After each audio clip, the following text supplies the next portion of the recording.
Your host is here for the show tonight to interview our special guest, show highlight the Alford Sports Talk Show. The Alford Sports Talk Show.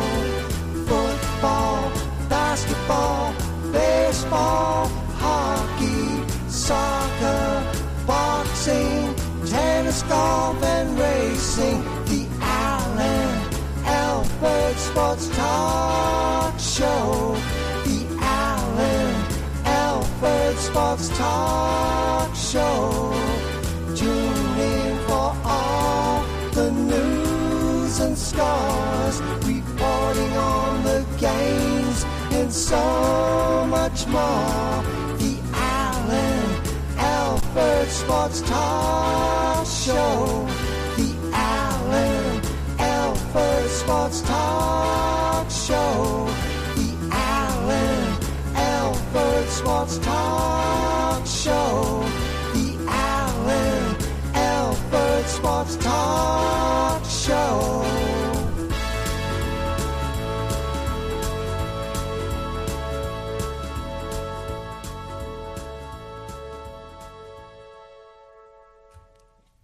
Welcome, everybody, to another wonderful episode of the Alford Sports Talk Show. I'm Alan. Buckle your seats. Get ready. We're going to have a fantastic Friday night show for you, like always. And, man, it's going to be spectacular. It's going to be spectacular. You know what it is. The live chat is available. Welcome. Put that up there. The live chat is available. We're streaming on all platforms here live. That's right. No other way to do it, but just go ahead and do it. That's right. So, yes, I wanted to go ahead and dive right in. We're going to go ahead and start the show. It's 2 weeks in a row, starting the show with boxing. And reason why is because you know what it is? We got something to talk about, get off our chest. And you got some, just happened like this where week to week, there was two things that happened that kind of surprised people. If you haven't heard already, if you haven't checked in, guess what? Terence Bud Crawford has announced his retirement, that he's retiring from boxing. He said he had nothing to prove. He's approved everything he set out to do in the sport of boxing, and he is moving on.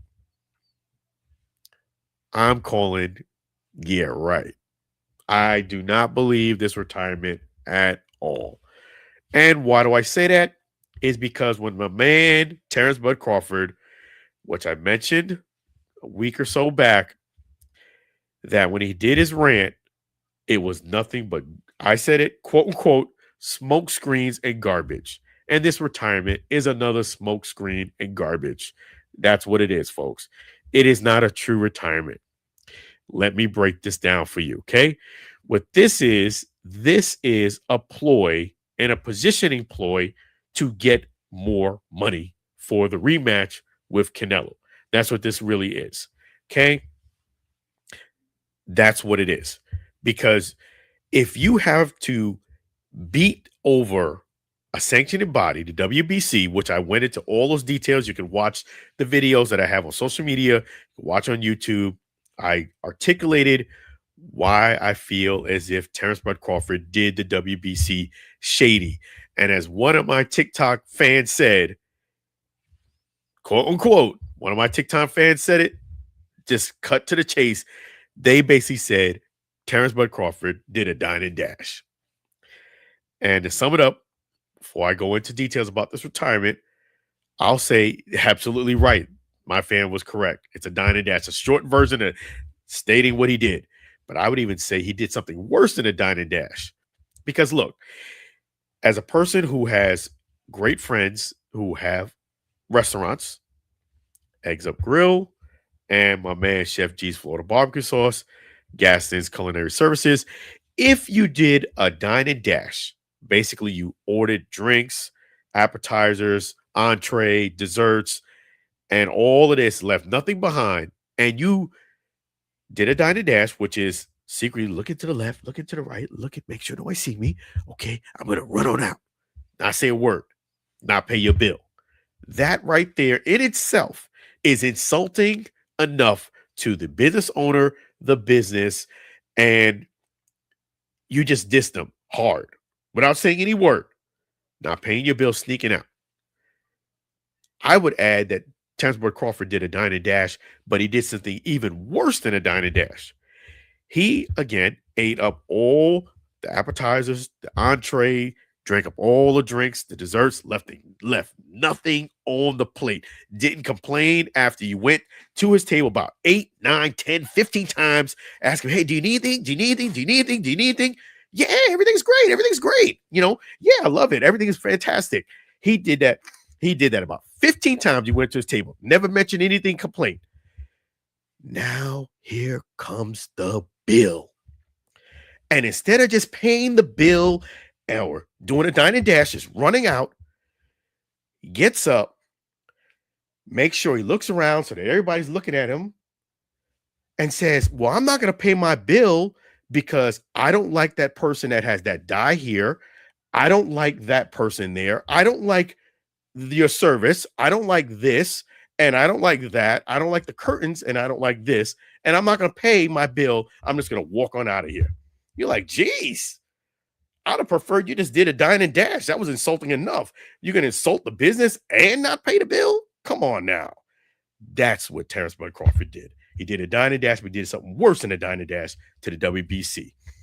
Not to mention that 75% of that $300,000 that he did not pay, 75% of it was going to 225 of it was going to go to a good cause to pay it forward for boxers, a gold star for boxing. If you want more information on those videos, go ahead and check me out on all social media platforms. Now, here comes his retirement. This is another smokescreen and garbage by Terence Crawford because it's a ploy to get more money.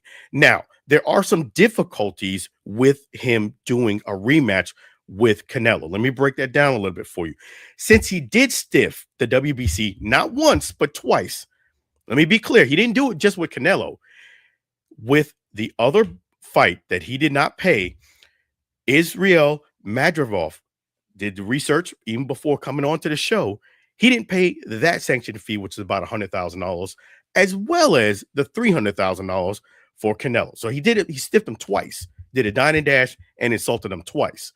Now, here comes this fight with Canelo, which they were negotiating on, and they were talking about, doing the rematch.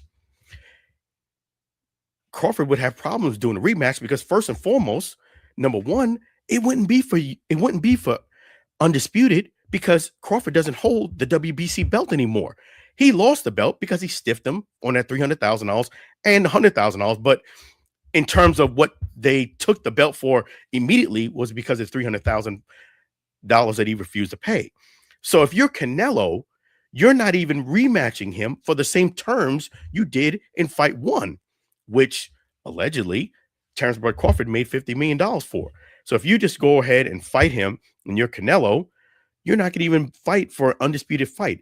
That does hurt the marketing of the fight because even if you just say undisputed, just having that title, we're fighting for undisputed, brings in more ambience, brings in more marketability.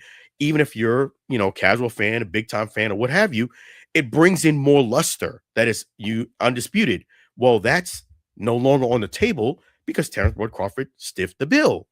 So if I'm a business owner and I'm Mauricio Saliman, guess what? That $300,000 was 0.6%.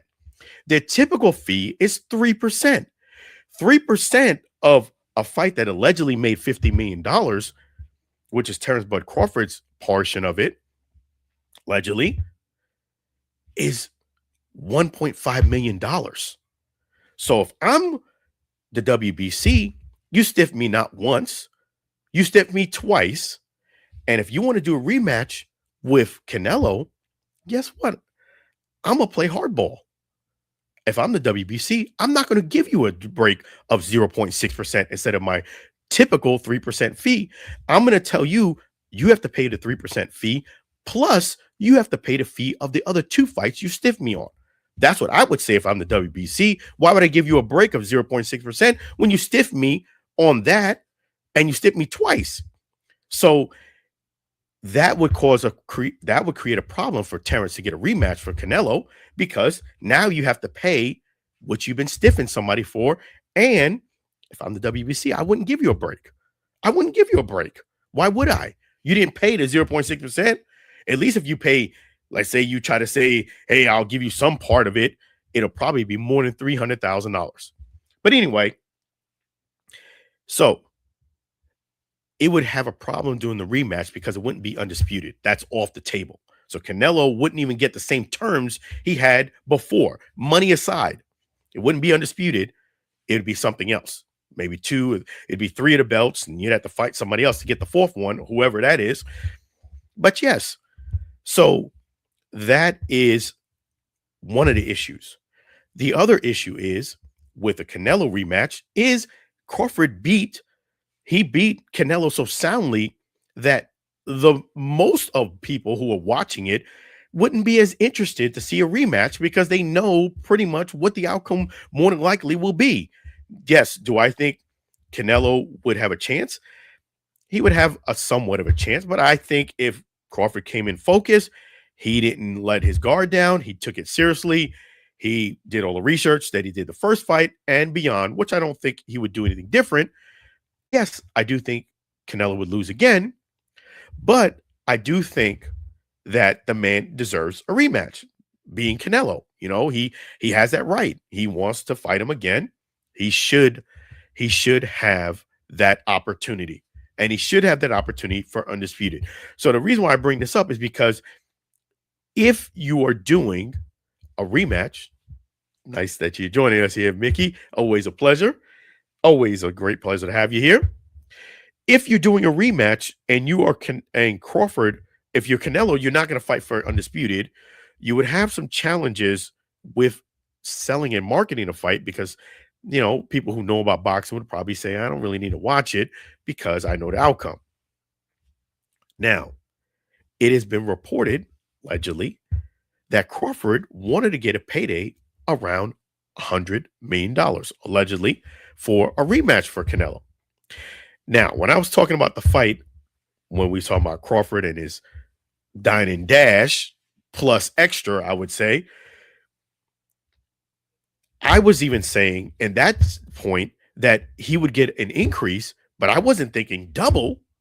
I wasn't thinking Crawford would deserve to get double the amount, 50 allegedly, then go up to $100 million allegedly. I was thinking maybe 50 to maybe possibly on the outskirts of maybe 60, not a situation where you're going to get double. And the reason why I don't feel as if Crawford would get double is because the reason why the fight made so much money is a few reasons. Number one, it was for undisputed. Number two, Canelo. Canelo was the big part of it. Canelo has a big draw, and his fan base not only supports his boxer, they pay for the fight, the pay-per-view, the gate. They show up and show out. Crawford has never been a big draw, stating the facts. And number two, his clientele, his boxers, do similar to what Crawford does. They do a dine and dash. They don't usually pay for the fight. It is well known. They usually stream it illegally in most cases, allegedly, but that's what they do. So the fight sold well predominantly because of Canelo.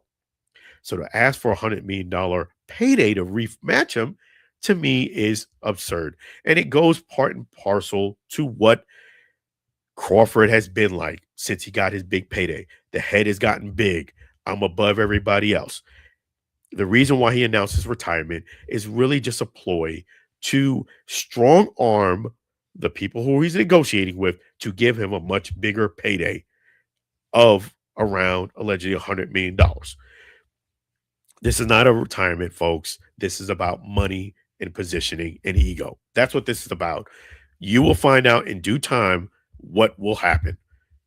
Maybe they go back and say, oh, he's not going to fight anymore. He's going to retire. A window of opportunity making some money to do this rematch is slipping, and they might come back with a counter offer. I don't think they'll give him $100 million, but I think they might come back and panic and give him something, offer him something more.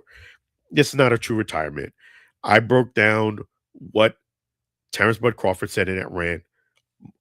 Almost all of it was misleading or lies. The only thing he said in that rant that held some validity to it was when he said the IBF is the most strict. When I did my research, that is true. The IBF is usually the most strict. And they really didn't do anything different than the WBC. They both stripped them, except the WBC sent them a bunch of notices. Hey, you didn't pay, you didn't pay, you didn't pay. Contact us. You didn't pay, you didn't pay, you didn't pay. Then they stripped them. Whereas the IBF just said, we're stripping you. How is one better than the other one in his eyes? But that's the only thing he said in that rant that has some validity. And I will say this much. Another thing that he brought to light that I missed to bring up, and I apologize I didn't bring that up. Another misleading thing that he said, and quote unquote a lie, was when he said the WBC belt, the green belt, really doesn't have any weight or any validity to it. Well, Top Rank and Google both disagree.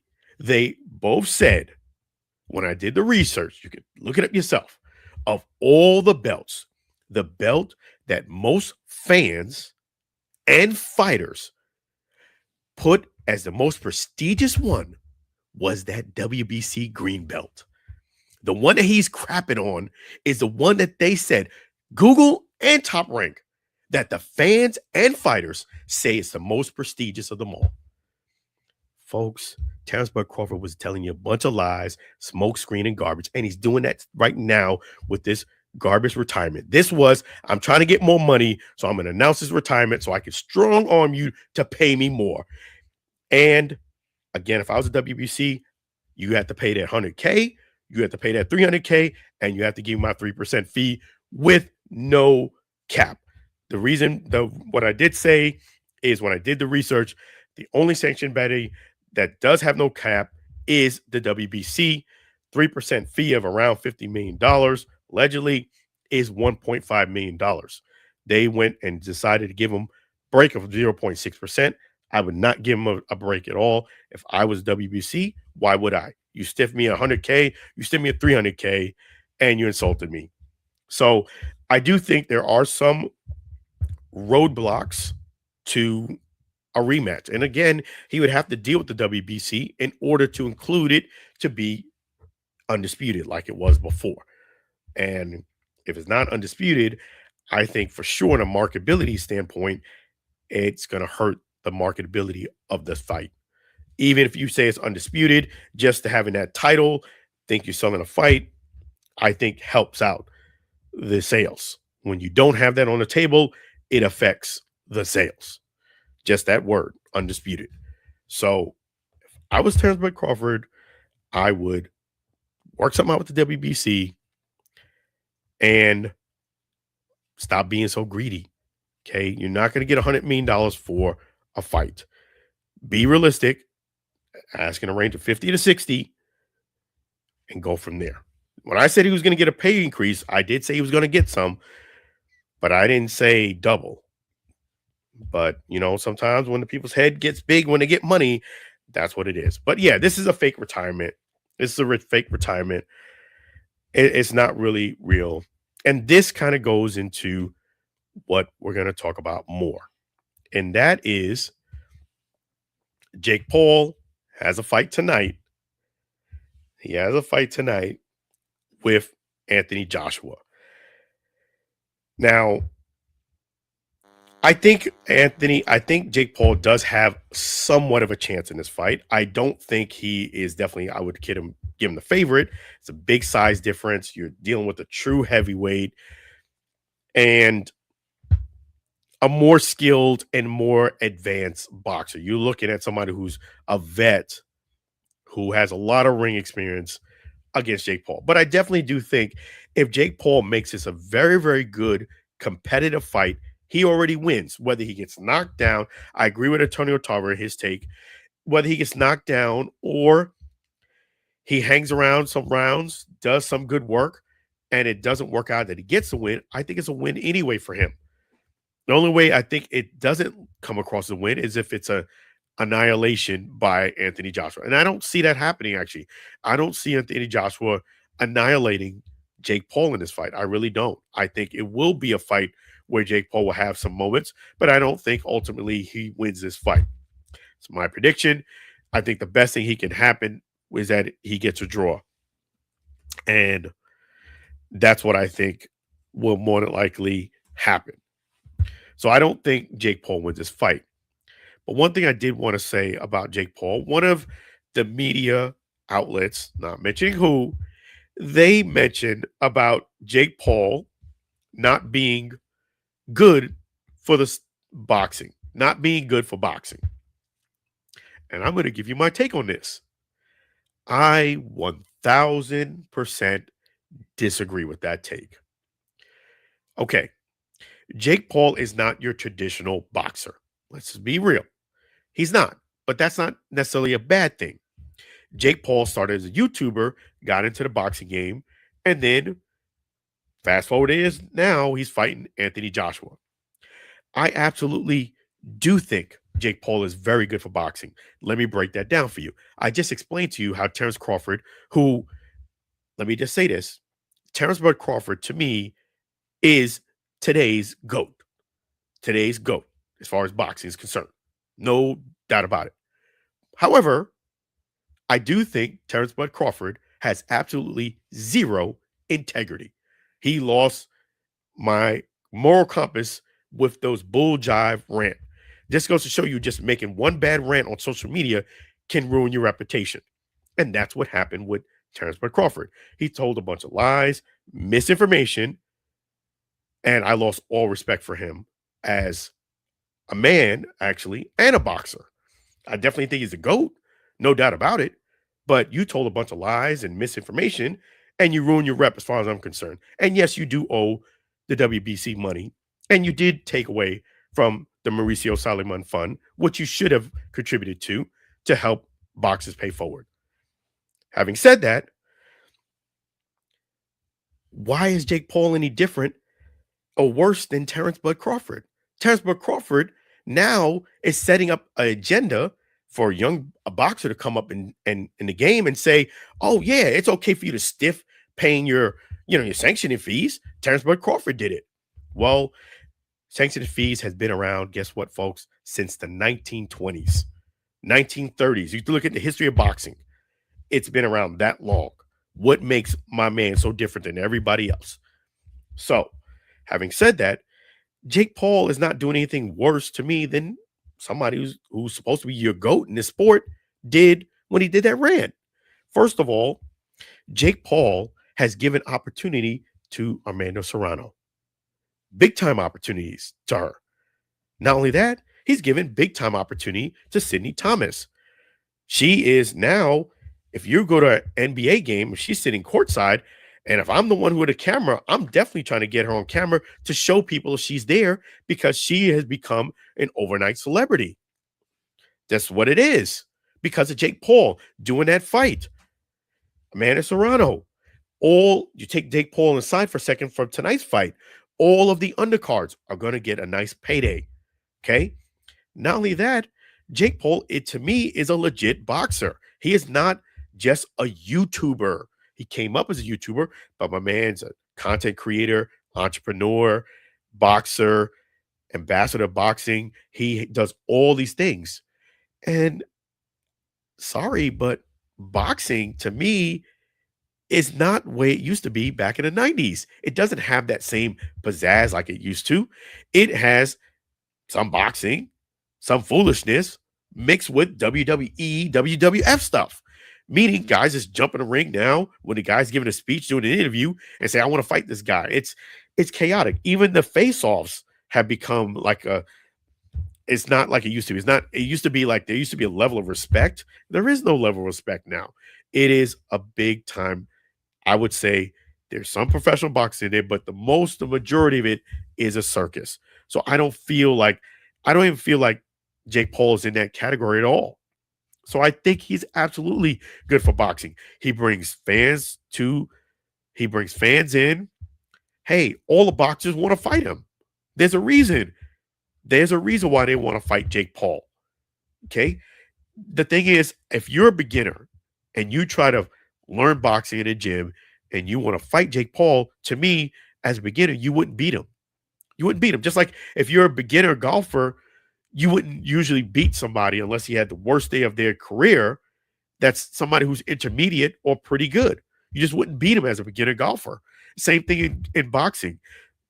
You wouldn't beat Jake Paul if you just started getting in a boxing gym. You were serious. You wouldn't just beat him.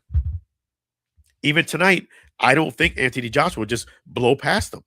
So Jake Paul is absolutely good for boxing. Ask Sidney Thomas. Ask Amanda Serrano. Ask anybody who's on the undercard to tonight's fight. Ask anybody who's on undercard to his prior fights. They will tell you the same thing. So yes, Jake Paul is good for boxing.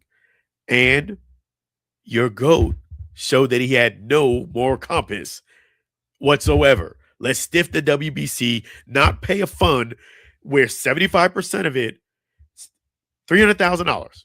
I made $50 million from this sanctioned body signing off on my fight, and I got a belt from them.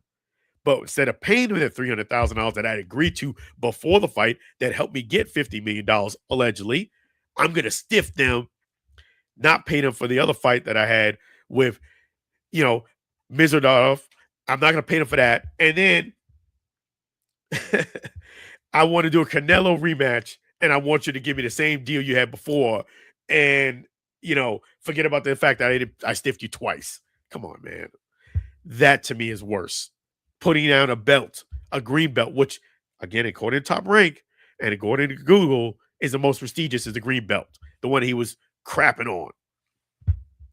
So Jake Paul is outstanding for boxing and very, very good.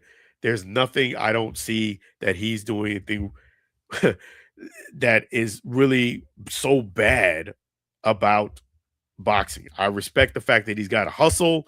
He's different than most traditional boxers. He's not afraid to fight people, obviously. Most boxers who are good, who have an undefeated record, they don't want to fight somebody who's actually really good, who can actually beat them. They want to fight somebody who can't beat them or shouldn't beat them. They don't want to take the risk because they don't want to lose, get an L on their record. And then once they get that one loss, a la Floyd Mayweather type style, and Floyd never lost. Let me just make sure, say that professional boxing match. They feel like their career is over. And that's not really the case. So Jake Paul is absolutely great for boxing. And I took offense to that statement. And even though I'm not Jake Paul, that he's bad for boxing, because I just don't agree with that at all. I don't. I think he's very good for boxing. And I do hope he puts up a very, very good fight against Anthony Joshua. But I do think, if I'm predicting it, it's hard for you to not pick Anthony Joshua in this fight. Heavyweight, has experience, a vet. He's not way out of shape or anything like that, over the hill or anything like that. He should come out victorious. If not, I don't know if he'll knock out Jake Paul, but I definitely think he'll outpoint him and win the fight. So we shall see. We shall see.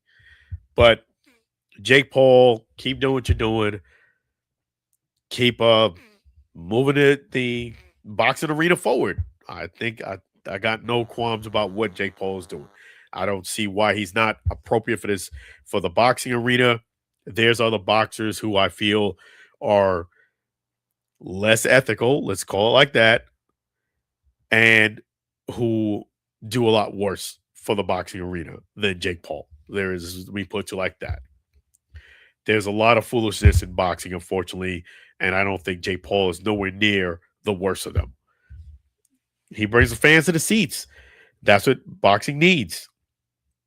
Boxing is losing its momentum to MMA and other sports. And why is that? Well, they need to identify that.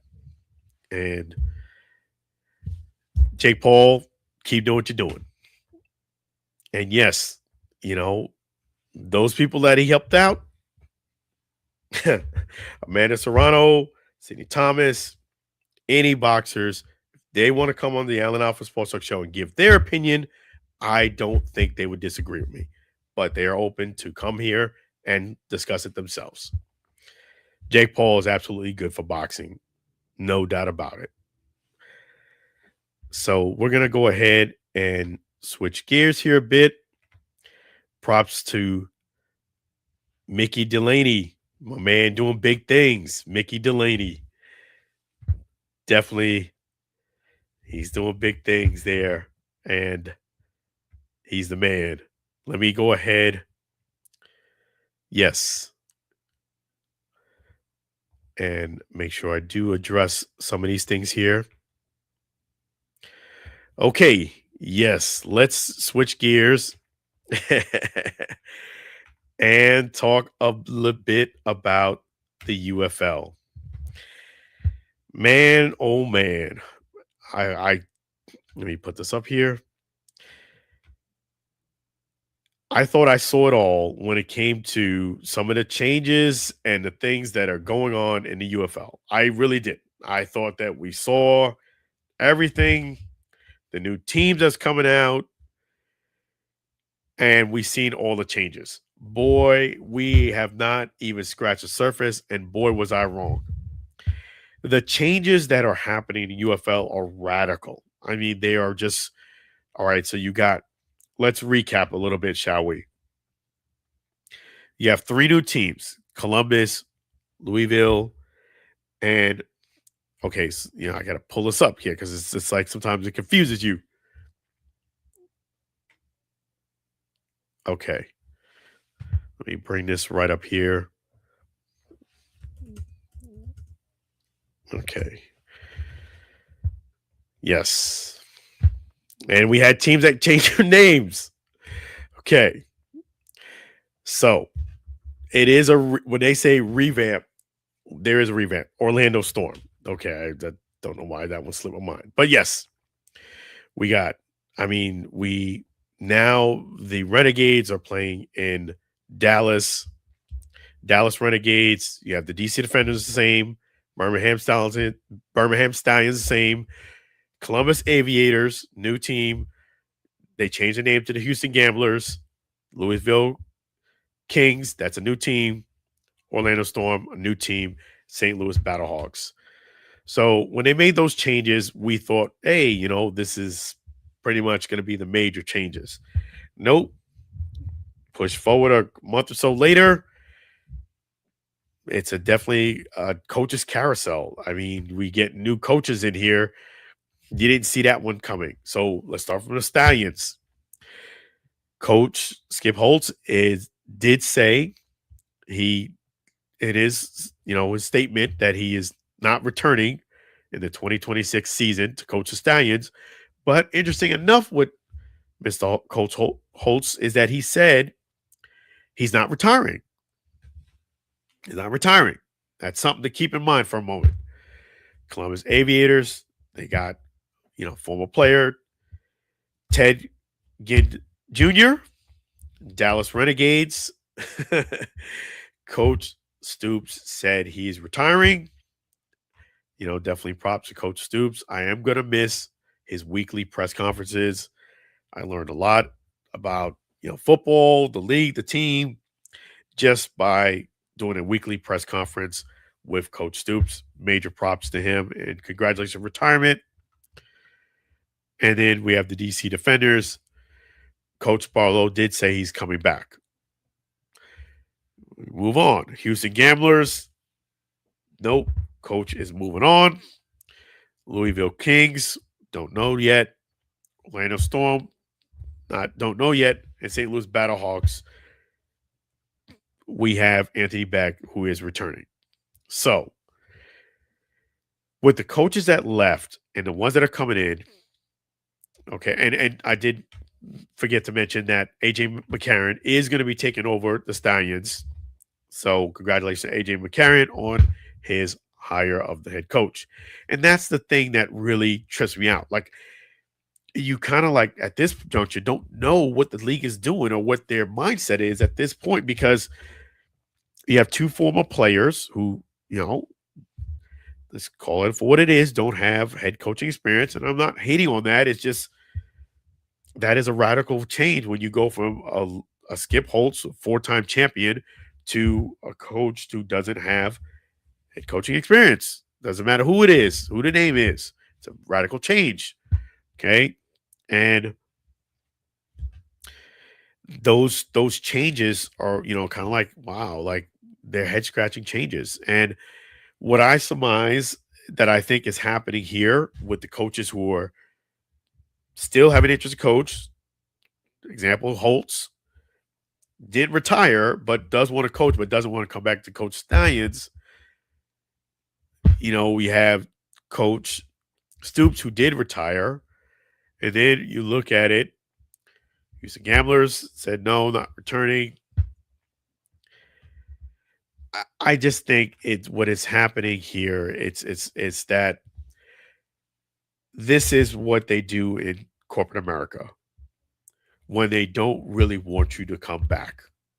They give you a lowball offer, or they give you a lowball offer, or they go ahead and include a lot of things that are extra that you didn't do before at a much lower rate of pay.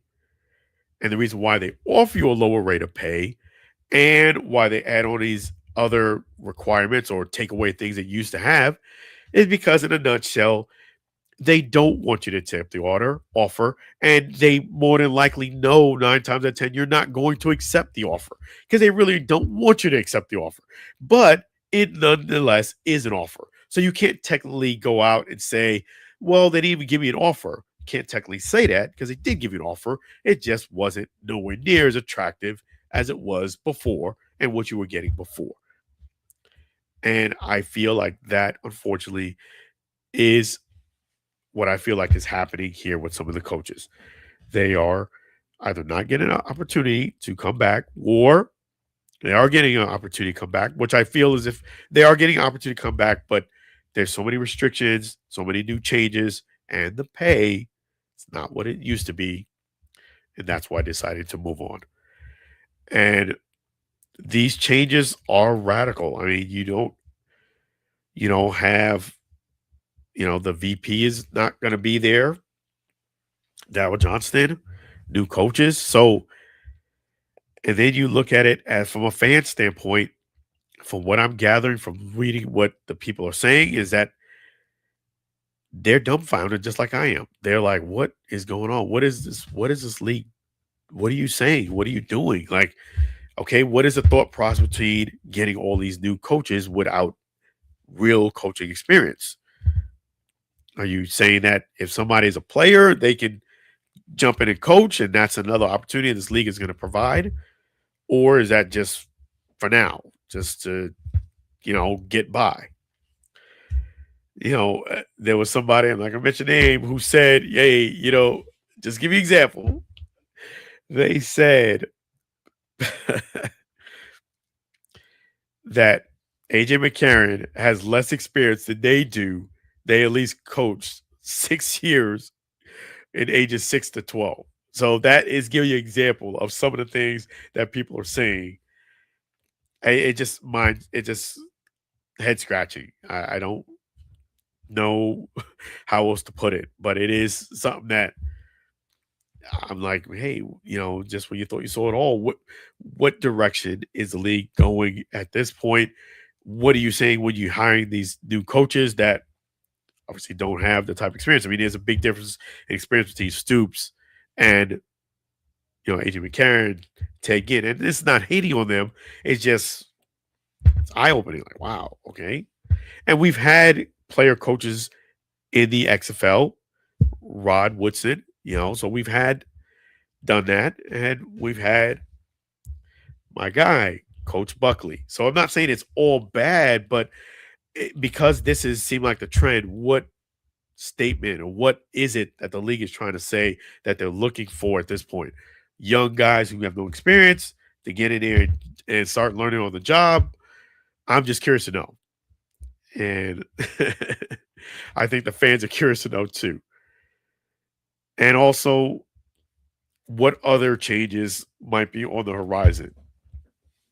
Now, one change that I would say that the league might want to consider, I know that they couldn't really do that in 2026, but I definitely do think, and I said this before, that starting the league right, March 27th, around the end of March, I think hurts the UFL in marketing. I think having a 2 week break right after the NFL helps the momentum of the UFL. And the reason being because somebody who really loves football, they get 2 week break and they're right back in it. Instead of a cool down period of wow, the season ends early February, you have about a month, almost a month and a half of a cool down period. So I think if they can, if that is something that's attainable, maybe look into that. But I will definitely keep you up to date on those changes that happen. And I really don't have an answer myself to give you guys as to their thought process. And there's going to be some more coaching carousel changes because they haven't announced the new coach for the Dallas Renegades, the Houston Gamblers, the Orlando Storm, and Louisville Killings. So we will keep you up to date. But in the meantime, get those season tickets. Go ahead and log in. And I did want to say that the place where they are seem to have be getting the most attraction for the UFL is when I did the research is Louisville. Louisville seemed like the place that is getting the most attraction as far as season ticket holders. There it is. Louisville Kings. So just throw enough stuff at the wall, hope it sticks. So we got the UFL Kings doing the best as far as season tickets. Let's see. But one thing that's alarming is the Battlehawks, their audience seem like they're fading a little bit. You guys need to come back. Bring a friend, as Coach Beck said. I don't know. Let's see here. Yes, my man, XFL Mike Guard. Yes, and if you do need a coach, there's still some coaching positions that are available. My man, Mike Guard, XFL Mike Guard, has had at least 6 years of experience, 6 to 12. So he's got more experience than some of the guys who've gotten hired. So I'm just throwing you out there that he's a possibility. And hey, he's just throwing it out there. You know, my man is he's he's just throwing it out there. Let's go ahead and bring somebody in here. Let me just go ahead and do that right now. 1 second. All right, there he is. Evening, Alex. How you doing? All right. So how you been? Okay, good. That's good. So let me get your thoughts on that. What do you think about Jake Paul and him in boxing? Do you think he's good or Oh, bad? yeah. I wouldn't put him in the same category as a boxer, to be honest with you. Jake Paul No. is not. Jake Paul doesn't represent the definition of a boxer. UFC, yeah, or wrestling, yeah, but boxing, no. Hey, I don't know. I think Jake Paul has gotten a lot better. He's Well, not. yeah, He's gotten a lot better. The guy knows how to market, and he's helping out younger boxers on the undercard. no.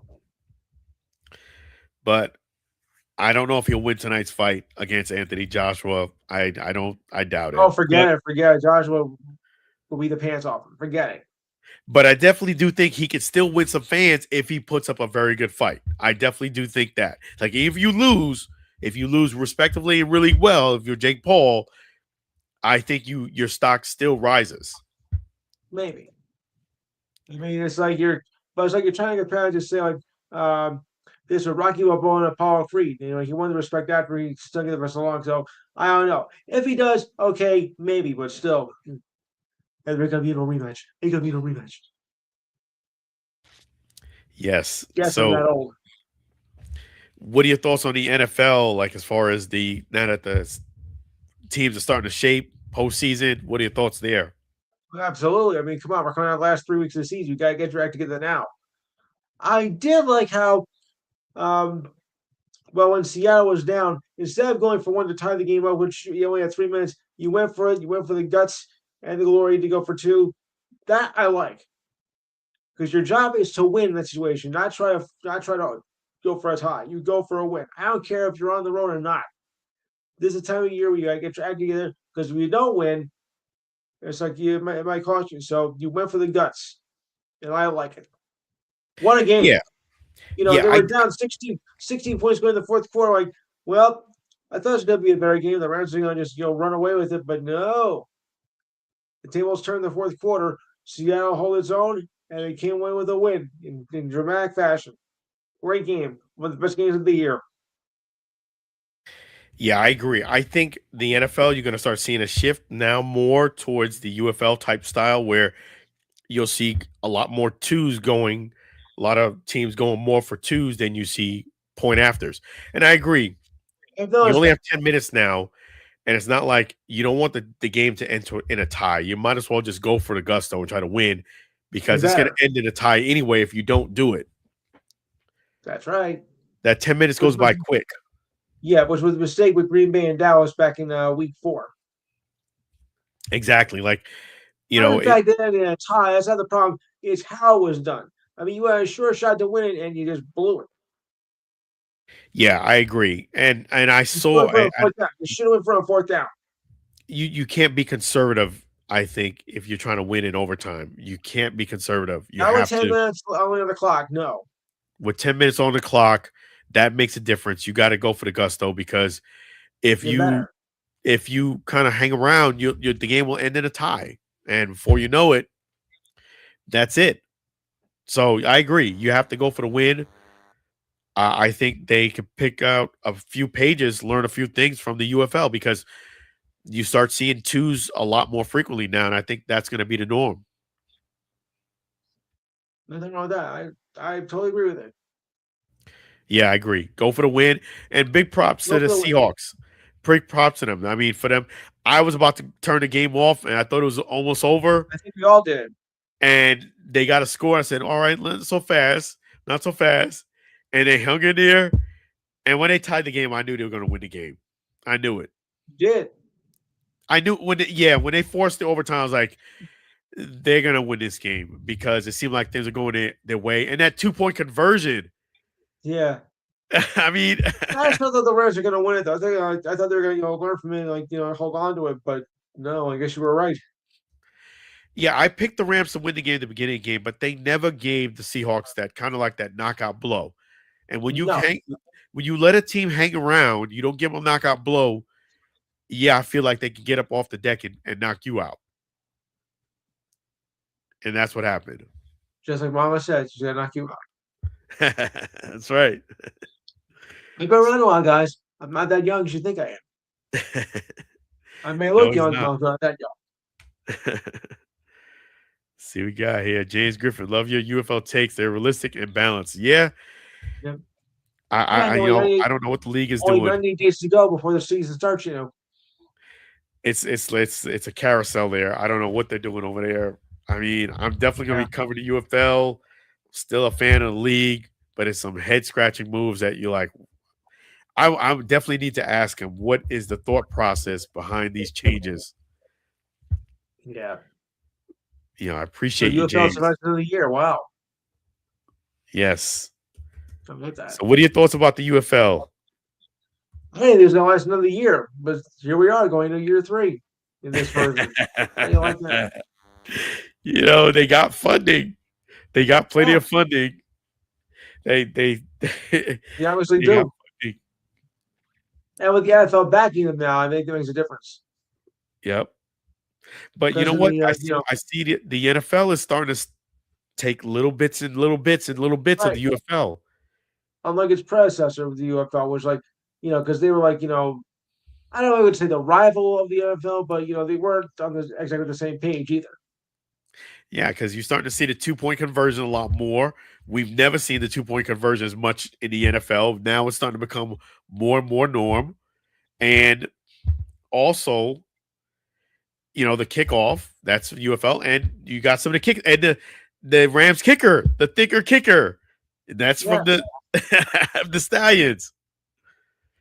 It says here, I mean we Birmingham don't know Stallions. which coach is protecting which roster of players for which city. Yeah, they Yeah, they said, just want to just say this real quick, that the rosters now would only have 10 players they can protect, unlike the past. So I guess they're trying to get parity in the league, which I thought the league had a lot of parity already. every league is But parody. but we're gonna get Nobody more. really knows that. But I definitely want to hear what you got cooking for Well, tomorrow. before I do that, I just want to mention I don't know if you followed the NBA Cup, but that was another turnaround there. The Knicks thought, well, I should say, they were down by as many as 16, 17 points and whatnot, and looked like they were dead in like the fourth quarter, but they came back and stunned everybody, stunned San Antonio, and the Knicks came out to win it. Their first title of anything since 1973. What a game! And last night's game against Indiana, down by 16, going into the fourth quarter, they came back and won. And OG pulled a John Havlicek on. He stole him. He stole the ball. Yes. My apologies to Celtics fans everywhere. But But what what are a your thoughts game! about the cup? Do you like the cup idea? The in-game I cup? do. Not everybody's gonna like it or not. It's really it's really a matter of opinion whether you like it or not. But I think it's gonna be here to stay. I think it does generate more interest in the regular season because I think they need it.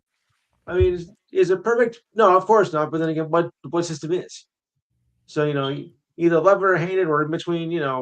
But it's not going away, and it drew a lot more fan interest this year.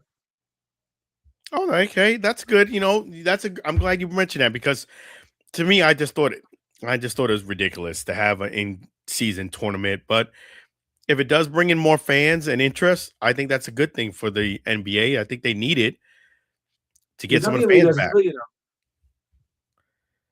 It says here, I'm a the diehard WNBA Spurs does fan. it. The college though. What about the NIT tournament to start with? That's in season tournament. That's true. Yeah. So maybe I'm being a little too hard on it. And it does say here, I'm a diehard Spurs fan. It was a great game and the test these young Spurs needed. Go Spurs. Go. There you go. I think OKC has something to say about that. So you make a good argument, but you gotta get through the Thunder first. But you did beat him, but you did beat him in the semifinal. So that's a moral victory right there. So anyway, on tomorrow's show, which is the last show of the year, we got a lot to talk about. In fact, I'm going to do the show in reverse because I'm going to do the football part in the first hour. Normally, I don't do that, but I want to get everything ready because I'm going to cover the all the college football awards, which I think it's last week. We're going to do part 2 of the bowl game schedule, because the real big ones are going to start then. NBA Cup, the finals review for a special interest, of course. Any MLB offseason news, I'll bring that to you. NHL. I'll try to squeeze some college sports if I can with college basketball, maybe. And of course, UFC WE, because we are fans of that. Thoughts and comments, the ridiculous side of the week, sports trivia, this date in sports history, the best and worst of the entire year, and holiday wishes because it is the holiday show. So if you call in, you can give your holiday wishes to friends and family out there. It's 4 to 6 p.m. tomorrow. 512-543-4662 is the number. Like and share the Facebook page. We're on Facebook Live. And remember, yeah, it is the final show of the season because I take Christmas and New Year's off, as I usually do. But I'll be back January 10th. We'll start 2026 as I start season number 9. That's awesome. You the man. And we have a question for you. What are your thoughts Yeah, about the Bama-Oklahoma playoff? Madison has no right being there. I'm sorry. Now, I'm sorry. I know I'm gonna get a lot of flack for this. Well, look, they had 3 losses, Notre Dame had 2. I don't know what the system is with that, but Alabama has no reason to be there, even though they're winning right now. Thanks a lot, but they shouldn't be there. I, I'm sorry. Notre Dame should have gone in. Miami, yes, but Alabama with 3 losses, no. There was something fishy about that. I wonder who it was. Wow. So you think they don't deserve to be there? It was No, some shadiness. not at all. I don't think they deserve to be there. If they win, Yeah, I'm gonna throw up. I would have to agree with you on that. I think there was more deserving Thank you. teams, and that is a lot of losses. And I just Yes. think that's one of the things about this playoff system that makes it tough is that you feel like there's favoritism, and this didn't help. This didn't help the Oh, case. there is. There's favoritism. It's like the homie hookup. Who's getting the hookup this time around? You can bet Saban had something to do with this. I have thoughts on Bama. Okay, the real Heisman Trophy winner, Love, should be playing tonight. And I think, Well, I don't and know. I think Mendoza was worthy of the Heisman Trophy. so you think they got it right? I think they got it right. I'm going to discuss that tomorrow on the show as well. Yeah, I A mean, lot of I, people, I just, I just think that, I'm glad he apologized, but you can't make comments like that if you don't get no, it. I mean, you have to be a class act. The Heisman Trophy is a award that is voted on. It's not just one person voting; it's it's voted a whole on a committee. consensus. And you can't say everybody got it wrong. You know, and there is a situation where, And he's made every year anyway. yeah, and there is a situation where if you're playing for a certain, college and your opponents are tougher, they're going to give it more weight, even if you have better stats. You know, you got to be a Yeah, class but act. but everybody always has to argue about that every year anyway. I mean, that's not surprising at all.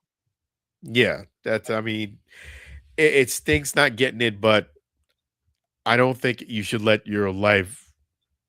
No, You no, of should course not. stop on that whether you got it or not. I think it's a great achievement, but I Yes. don't think it's your whole career and life is whether you got the Heisman or not. Well, you can tell it to no, never mind. There's a lot of guys who've gotten the Heisman who didn't make it much further past that, Yeah, unfortunately. we know one particular, don't we? Oh yeah. Love would have had better Uh, stats, but he split carries, and Notre Dame was up, so he and didn't I need, think we he all didn't know need every I fourth think we know who that is, don't we, ladies and gentlemen? quarter. Hmm. Yeah, but yeah, They're going to so be saying, aren't they? definitely, They're going to be saying. I appreciate you, Lou. Always a Yes. pleasure. Thanks, Alan. You're welcome. Have a great weekend, and definitely, guys, tune in. Let me give you that phone number real quick to you guys. I still have it on here so you guys can see it. Let me pull that number up. There we go. Lou, 512-543-4662. 512-543-4662. Tomorrow between 4 and 6 p.m. Eastern Standard Time Zone. He's also on Facebook Live. So check him out. Yes. And I can't finish off the year without wishing everybody Merry Christmas, of course. Thank you so much. Merry Christmas to you and your family, and Happy New Year. Happy New Year as well. Thank you so much. See you Take care. soon. Pleasure. Good night. Yes, so that's my guy Lou.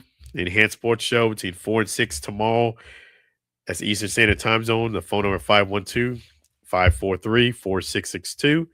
512-543-4662. Always appreciate Lou. And yes, I should mention that. Let me just check the calendar here. I just want to make sure. Yes, I will be back on January 9th after today. Now, you will be able to see me on Assist Live doing the Bucs games. So you'll be able to chat during the Bucs games. I'll definitely be doing those. But as far as the Allen Alford Sports Talk show, this will be the last show of the year. Reason being because next week is Christmas. and the week after that is New Year's. It's not New. It's the day after New Year's. So yes, usually we take a little vacation the last couple of weeks and start off fresh. So January 9th is when I'll be back.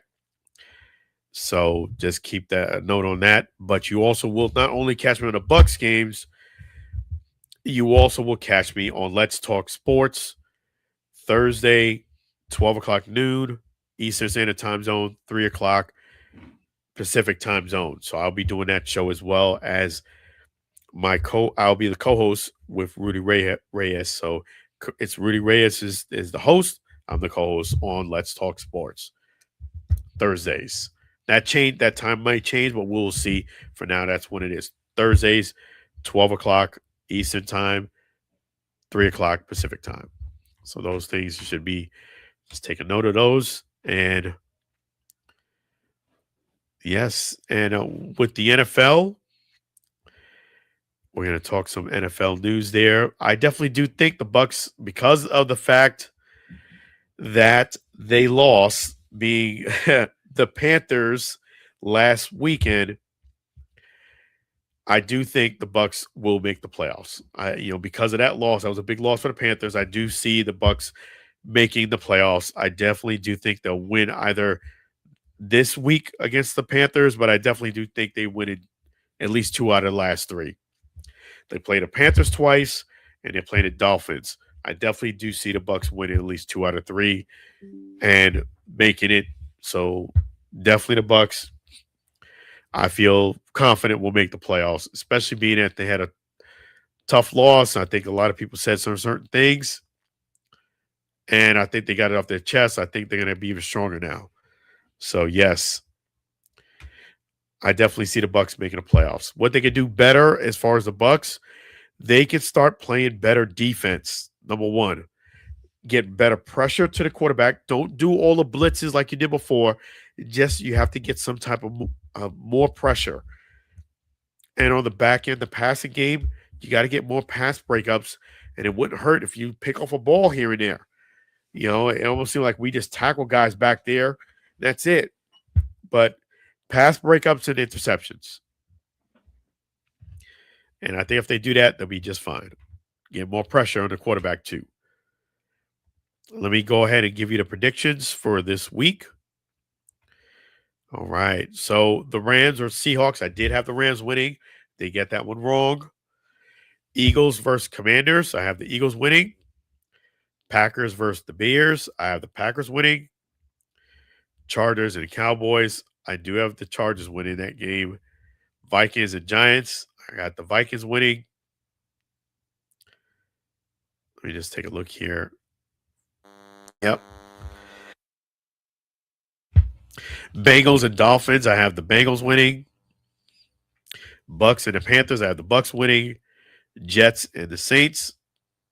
Man, I guess I got the Saints winning that one. Bills and Browns, I got the Bills winning. Chiefs and Titans, I actually have the Titans winning that game. Jags and Broncos, I have the Broncos winning. Falcons and Cardinals, that's going to be a good game there, actually. I got the Falcons winning. Raiders and Texans, I got the Texans winning. Steelers and Lions, should be a very, very good game. I think the Lions come out on top on this one. Ravens and Patriots, I have actually the Patriots winning. And the 49ers and the Colts, I have the 49ers winning.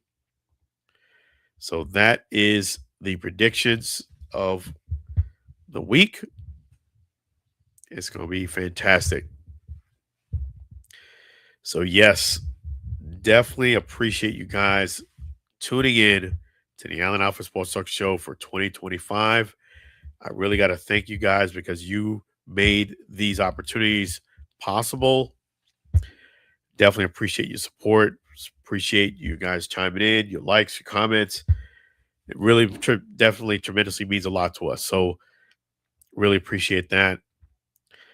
And definitely got to thank my guy, Sam Scola Songs. Let me put this up here for him too. Thank you, Sam Scola Songs and his wife, Mary. Appreciate them through 2026. All of Sam Scola Songs are available on YouTube and Spotify. You can reach Sam Scola Now, this is for deals and opportunities, not for spam, please. No spam. Sing along with Sam at gmail.com. Sing along with Sam at gmail.com. This is his poster. That's the man right there. Sam's Cola Songs. Appreciate you.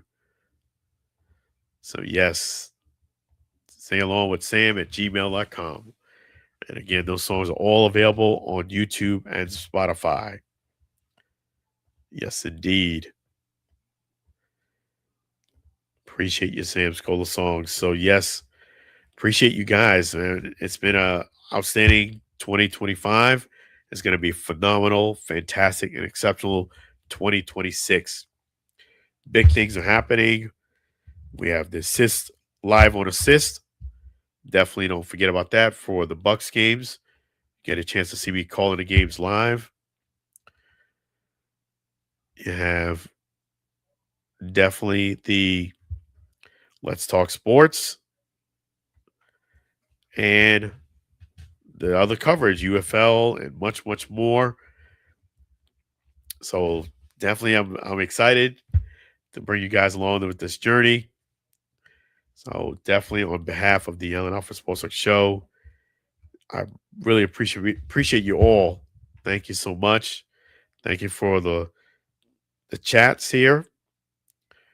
Thank you so much for watching another episode of the Alford Sports Talk Show. Thank you for all the chat messages. If you haven't done so already, please like and subscribe to the Alan Alford Show YouTube. And you can always check me out on the website too, Alan Alford sportstalkshow.com. Facebook, Alan Alford Sports Talk Show. Instagram, Alan Alford _ X, Alan Alford. So definitely have a great weekend, a great holiday season, and a blessed new year. I hope you Santa and definitely the birth of Christ, Jesus Christ. So definitely appreciate you guys. Make sure you be safe, be kind, be generous, and have a great weekend.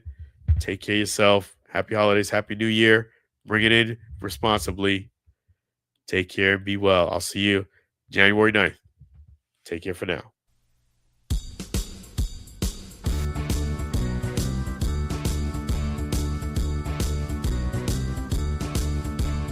It's the end of the show. Let's thank all the fans before we go. It's the end of the show. The Allen and Sports Talk Radio Show. Thanking our special guest. Thanking our sponsors.